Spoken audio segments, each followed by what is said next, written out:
Alors bonjour chers amis.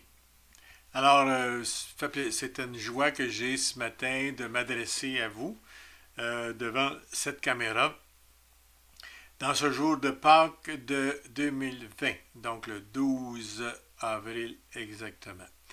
Vous savez, on parle de Pâques, on parle de la résurrection de Jésus, c'est la fête la plus importante de la chrétienté, à mon sens. Euh, Par contre, vous savez, on voit Jésus souvent sur la croix, sur le crucifix. On voit les crucifix un peu partout. Mais Jésus, là, il faut noter qu'il a été là seulement quelques heures sur la croix. Et c'était des heures très importantes. Jésus a réellement souffert, mais c'était concentré dans quelques heures, quelques jours. Quelques heures en tout cas sur la croix. Mais maintenant, il est ressuscité pour l'éternité.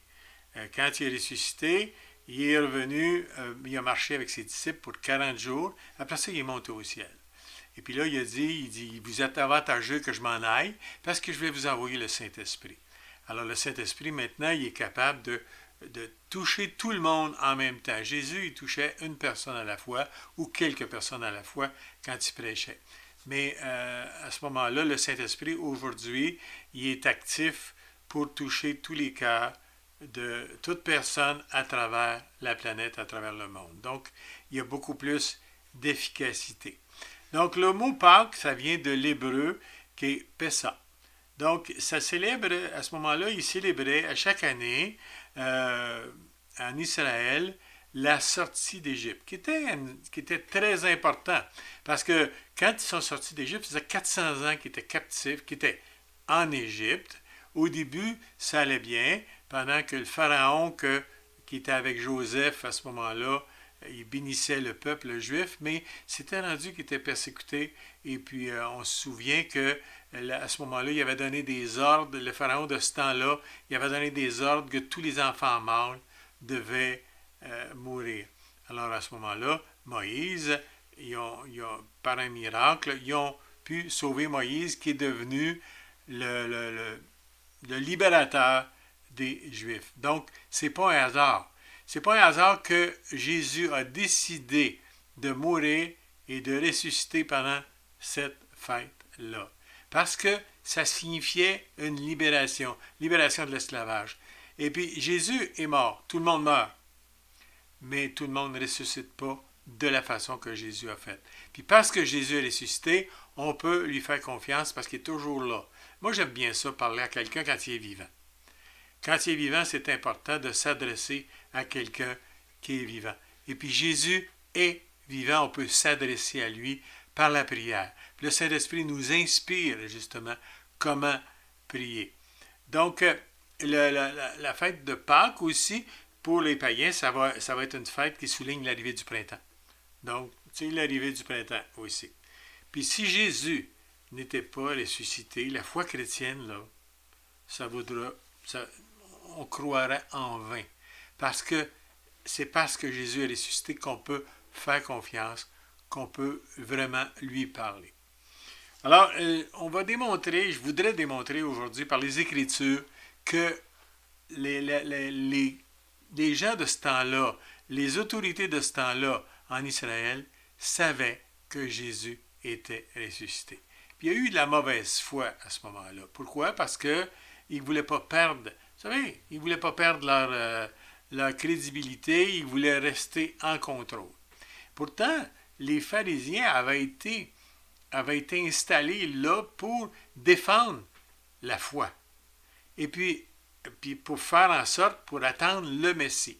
Mais ils ne s'attendaient pas à ce que le Messie vienne de cette manière-là, comme quelqu'un qui allait donner sa vie. Ils s'attendaient de voir un Messie qui était pour régner, qui était pour s'asseoir sur le trône. D'ailleurs, ce que Judas a fait, puis Judas, c'est parce qu'il pensait comme un homme. On pense comme des hommes. Bon. Alors à ce moment-là, c'est qu'il croyait que Jésus était pour régner. C'est pour ça qu'il a forcé la note un peu. Parce qu'il voyait que Jésus, il ne se défendait pas. Jésus, il prenait pas, il faisait pas de contact, de réseautage avec les gens du temps, avec les pharisiens du temps, pour s'établir sur le trône. Mais Jésus, il disait lui-même, mon royaume n'est pas de ce monde. Alors, c'était difficile à comprendre, parce que là, il parlait d'un royaume spirituel, tandis que Judas, il pensait à un royaume terrestre. Et savez-vous quoi? Quand on pense à notre foi chrétienne, souvent, on pense à un royaume terrestre. Ce qui se produit sur la terre, mes amis, les choses cachées, les choses spirituelles, les choses de Dieu qui sont dans notre cœur, sont plus importantes que tout ce qui se passe autour de nous. Alors, Jésus vivait, c'était le chef, le roi d'un royaume spirituel. Puis, quand Pilate a dit, est-ce que tu es le roi des Juifs? Il dit, oui, mais mon royaume n'est pas de ce monde. Alors, c'est la même chose aujourd'hui. Le royaume de Dieu n'est pas de ce monde, mais c'est un royaume réel, plus réel que les royaumes de ce monde. Donc, Jésus est vivant. Donc, dans Actes 6-7, on voit que les sacrificateurs, puis les gens, les dirigeants du temps, savaient que Jésus était ressuscité. Ils savaient, puis on va voir les arguments qu'ils posent à ce moment-là. J'aimerais souligner quelque chose dans Jean 20, ça m'a fait sourire un peu. Quand les femmes sont allées voir les disciples, puis on sont allés voir Jacques et pas Jacques, c'est-à-dire Jean et Pierre, ont couru parce qu'ils ont dit Jésus n'est plus dans le tombeau. Alors, ils ont couru, puis Jean était plus jeune que Pierre, beaucoup plus jeune, puis il courait plus vite. C'est normal. Pierre, il était plus vieux, il courait moins vite. Sauf que quand Jean est arrivé à la porte du tombeau, il a arrêté là. Il a regardé peut-être, mais il a arrêté là. Tandis que Pierre, lui, il est arrivé après, mais il est rentré. Il est allé voir. Puis savez-vous quoi? C'est pas la jeunesse, c'est pas la force, c'est pas nos capacités qui nous font des bonnes serviteurs de Dieu. C'est notre courage. Puis Pierre était courageux. D'ailleurs, Pierre, c'est le premier à dire, quand Jésus a demandé à ses disciples, qui dites-vous, et vous, qui dites-vous que je suis? Pierre, il a dit, tu es le Fils, le Christ, le Fils de Dieu. Alors, Jésus a dit, tu es heureux, Pierre, parce que c'est Dieu qui t'a révélé ces choses-là. Alors, c'est le premier à s'exprimer. Il était le premier à parler. Puis des fois qu'on est le premier à parler, on est le premier à se mettre les pieds dans la bouche. Alors, Jésus, puis Pierre, là, c'était le premier qui a marché sur l'eau. Puis, à ce que je sache, je n'ai pas vu d'autres dans les disciples. Donc, quand Jésus est allé près de la barque, puis Pierre, Jésus a dit, craignez pas, c'est moi. Pierre, il dit, je peux-tu y aller, moi aussi? Alors, Jésus dit, oui, viens.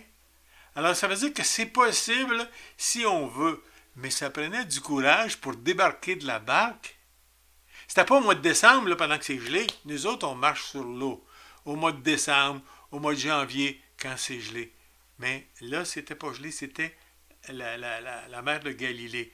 Donc, il est sorti et il a marché sur l'eau. Évidemment, il a calé. Il m'a dit, oh, Pierre, il a calé. Oui, mais il a calé parce qu'il est sorti. Ça arrive des fois qu'on peut manquer de foi pendant le temps. Mais Jésus, il ne l'a pas laissé tomber. Il a donné la main, il dit, viens-t'en, Pierre. Viens-t'en, je vais te sortir de là. Et puis, il y a des fois qu'on va manquer de foi, notre foi va faiblir. Mais Jésus, il est là pour nous tendre la main, puis pour ne pas nous laisser là. Sauf que cette parole-là nous dit qu'il faut oser. Pierre a osé. Alors, je nous encourage, mes amis, à oser. Oser suivre Jésus. Oser faire ce qu'il nous demande. Oser, même si des fois, c'est pas rassurant. C'était pas rassurant de marcher sur l'eau. Et c'était pas rassurant de s'exprimer quand il a dit « Tu es le Christ, le Fils du Dieu vivant ». Mais il l'a fait. Alors, je nous encourage à le faire. Donc, c'est le courage qui détermine l'homme ou la femme de Dieu. Malgré l'enseignement de Jésus, là, les disciples étaient insécures. Ils ne comprenaient pas. Savez-vous quoi? Vous ne comprenez pas. Moi, je ne comprends pas. Il y a beaucoup de choses que je ne comprends pas. Mais inquiétez-vous pas avec ça. C'est des choses qu'on va comprendre un jour. Les disciples avaient vécu une gamme d'émotions extraordinaires. Leur maître venait de se faire capturer, puis venait de se faire crucifier, puis venait de mourir. Puis Jésus avait dit, je suis le roi des rois. Je règne. Je suis un roi, puis je vais ressusciter. c'est bien beau à dire, je vais ressusciter. Mais là, il était bouleversé, complètement bouleversé à cause de ça. Puis il était tenté de retourner à leurs activités, parce que là, ils ont dit, on était déçus d'une façon incroyable. Savez-vous, mes amis, dans la vie, souvent, on peut être déçu. Mais ce que Dieu t'a dit, ce que Dieu t'a promis, il va l'accomplir. Sois-en certain.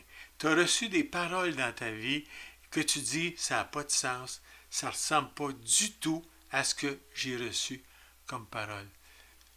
Ce qui m'arrive. Mais Dieu va accomplir sa parole. Et ça me fait penser encore à Joseph. Joseph, le fils de Jacob. Joseph, le fils de Jacob, il avait eu des visions, il avait eu des rêves qui étaient pour régner sur sa famille, sur ses parents, qui étaient pour régner sur eux. Puis à ce moment-là, ça a commencé comment? Que son rêve s'est réalisé. Il s'est retrouvé dans un puits. Il s'est retrouvé en esclavage en Égypte. Il s'est retrouvé en prison. Alors, c'était pas Jojo comme on dit. C'était pas extraordinaire. Donc, il était déçu lui aussi. Sauf qu'il a gardé la foi, il a gardé confiance en Dieu, puis il s'est dit, ça va arriver. La parole qui m'a été donnée va arriver. Je fais confiance au Dieu qui m'a parlé. Mes amis, Dieu t'a parlé un jour, puis Dieu va accomplir sa parole dans ta vie. Il l'a accompli pour Jésus. Dieu l'a accompli pour Jésus parce que Jésus est véritablement ressuscité. C'est ce qu'on va voir tantôt. Puis on va utiliser les arguments que les détracteurs de l'Évangile ont utilisés pour prouver que Jésus est véritablement ressuscité. Au verset 10 de Jean 20, il est dit que les femmes se sont rendues au tombeau et les premières personnes qui ont vu Jésus, c'était des femmes. Puis j'aimerais souligner que Jésus était, je dirais, le premier libérateur de la femme. Dieu a choisi une femme pour amener le Sauveur dans le monde. Ah, il y en a qui disent, oui, mais c'est à cause de la femme que que Adam a reçu la tentation puis qu'il a péché. C'est à cause de la femme, c'est la femme qui l'a fait tomber. Mais savez-vous quoi? C'est à cause de la femme que le Sauveur est venu dans le monde. Alors les femmes ont été rachetées.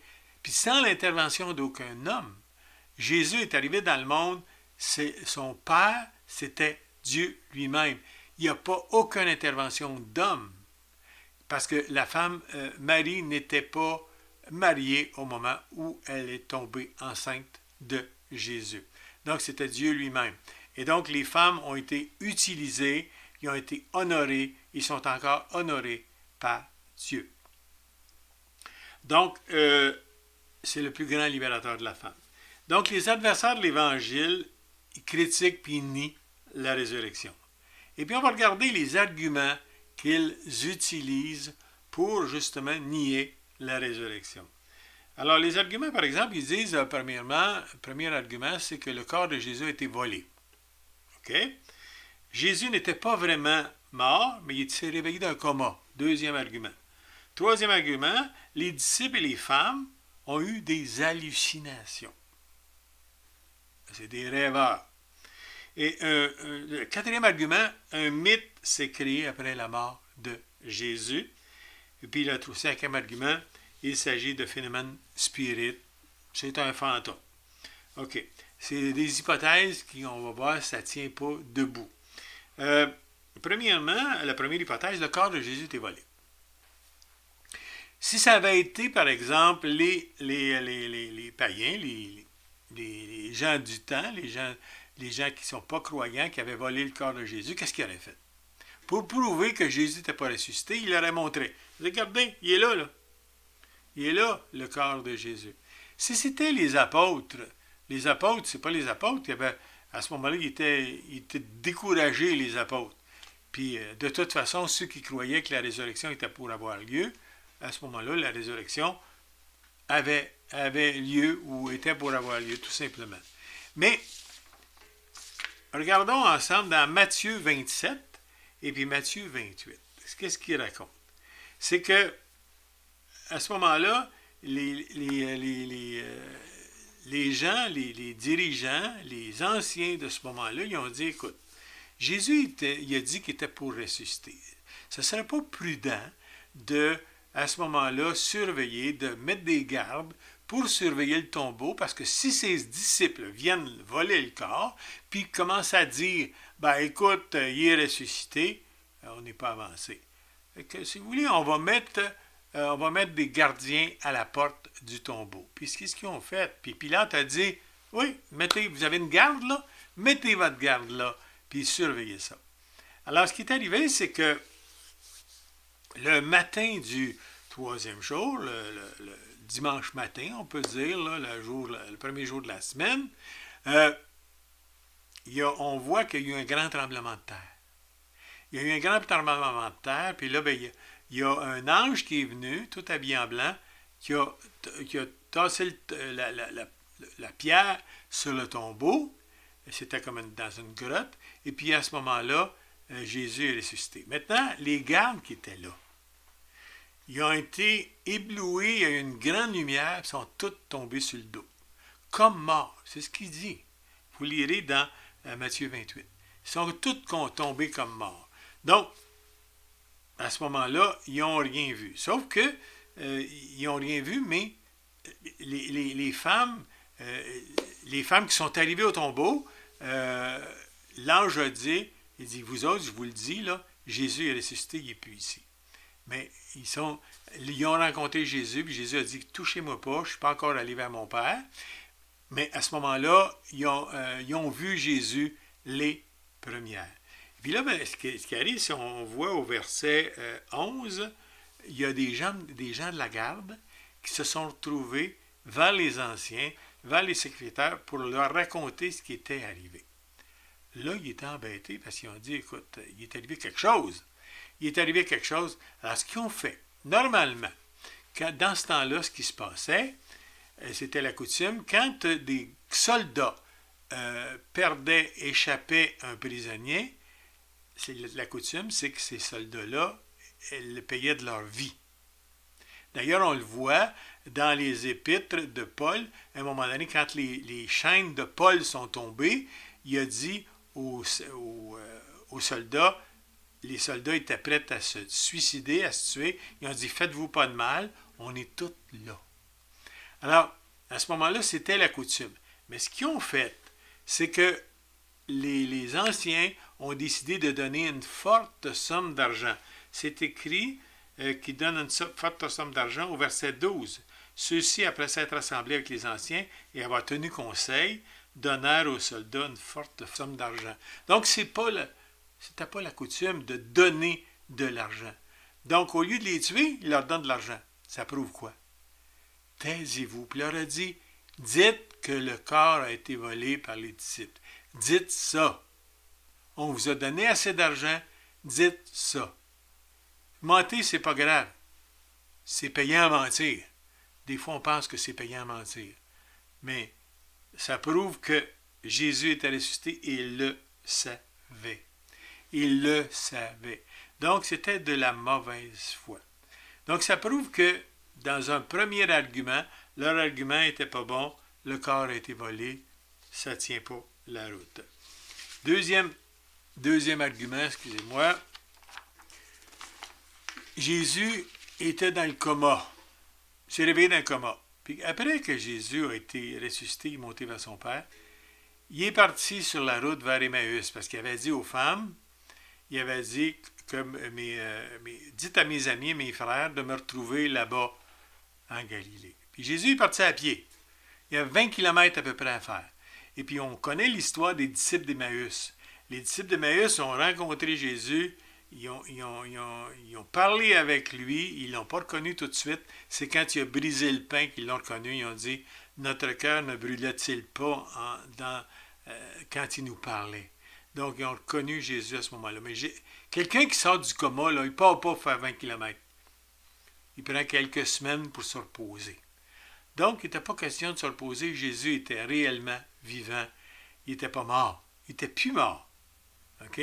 Donc, c'est la preuve qu'il n'est pas sorti du coma. Il était vivant. L'hypothèse 3. Ils ont dit, c'est des hallucinations. Mais les apôtres, là, c'est des travailleurs manuels. C'était pas des gens crédules. C'était pas des gens qui croyaient à n'importe quoi. Alors, à ce moment-là, c'est que, puis il avait même dit aux femmes, vous rêvez, les femmes. Vous avez rêvé. C'est des histoires que vous vous racontez. Ils ont cru quand ils ont vu Jésus. Quand ils ont vu Jésus, ils ont cru. Mais ça ne pouvait pas être des hallucinations. Les hallucinations, vous savez, si moi j'ai des hallucinations, tout le monde n'aura pas les mêmes hallucinations. Jésus est apparu à plusieurs à la fois, puis ils l'ont vu. Ils l'ont vu réellement, il y avait des témoins. D'ailleurs, la Bible dit d'être plus qu'un témoin, deux témoins au moins, pour affirmer que quelque chose est vrai. Puis il y a plusieurs témoins qui ont vu Jésus vivant. Donc Jésus était réellement vivant. OK? Le quatrième argument, c'est un mythe. Vous savez, un mythe, là, ça se crée pas en une semaine, en une journée. Un mythe, ça se crée sur 100 ans. Sur 100 ans.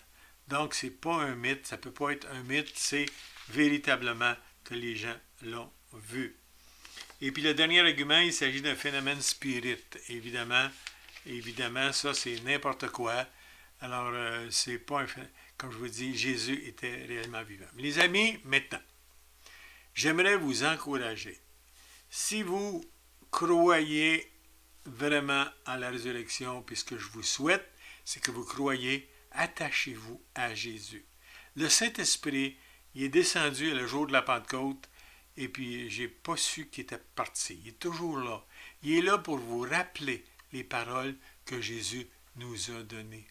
Et puis, c'est des paroles de consolation, c'est des paroles d'encouragement qui disent « Je suis avec vous tous les jours jusqu'à la fin du monde. » Et si vous n'avez pas encore adhéré, faites confiance à Jésus, dites simplement ce matin « Jésus, je crois que tu es mort pour mes péchés, viens habiter dans mon cœur, je veux te donner ma vie, je veux te confier ma vie, et toi qui es ressuscité des morts, tu es capable de me ressusciter, tu es capable de m'aider à marcher dans tes voies pour toi, pour ta gloire. » Alors j'aimerais maintenant prier avec vous. Seigneur Dieu, je veux te remercier pour l'audience qui nous écoute. Je te demande de les bénir abondamment, de guider leur cœur, de parler à leur cœur, parce que Seigneur, ce n'est pas un hasard s'ils entendent ce message-là ce matin. C'est parce que tu les appelles. Tu nous appelles tous et toutes à te suivre, à t'aimer. Viens changer nos vies. Viens changer les vies de ces gens-là. Viens donner-leur des signes très clairs que tu es vivant. C'est ça qui fait la différence. On peut entendre une histoire, mais de savoir que cette histoire-là est vraie, on a besoin de signes et de preuves. Seigneur, prouve par une touche spéciale dans les cœurs que tu es le Dieu véritable, que tu les aimes et que tu vas aller jusqu'au bout avec eux, que tu ne les abandonnerais pas. Tu dis, je serai avec vous tous les jours jusqu'à la fin du monde. Quand tu as envoyé tes disciples, Seigneur, tu as dit, je serai avec vous tous les jours jusqu'à la fin du monde. Tu es là avec nous ce matin. Bénis les gens qui nous écoutent dans le nom de Jésus. Amen.